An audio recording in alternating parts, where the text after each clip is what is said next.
যে প্রতীক, যে মানুষটি আমাদের স্বাধীনতা নিয়ে এসে দিয়েছে, আমি সেই স্বাধীনতার প্রতীকের প্রতিনিধিত্ব করছি এখানে দাঁড়িয়ে। আমি নজুফজু অমুক তমুক কোনো একটা ছোটো মোটো দলের প্রতিনিধিত্ব করছি না। পূর্ব দক্ষিণ এশিয়ার মধ্যে বাংলাদেশ আওয়ামী লীগ বটবৃক্ষের মতো এমন একটা অবস্থানে চলে গেছে, এটাকে হেলাফেলা করার আর সময় নয়। হয় পাকিস্তানি প্রেতাত্মারাই বাংলাদেশে থাকবে, হয় বেঈমানেরা থাকবে, না হলে মুক্তিযুদ্ধের সপক্ষের সাক্ষী এই শান্তিপ্রিয় মানুষগুলো বাংলাদেশে থাকবে। সেই যুদ্ধে লিপ্ত হয়েছি আমরা।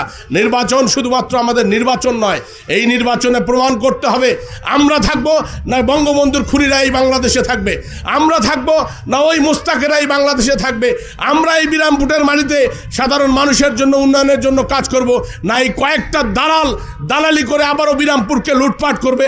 এই সিদ্ধান্ত আপনাদের উপরে ছেড়ে দিয়ে আপনাদের প্রত্যেকের মঙ্গল কামনায় আমার কথা এখানে শেষ করছি।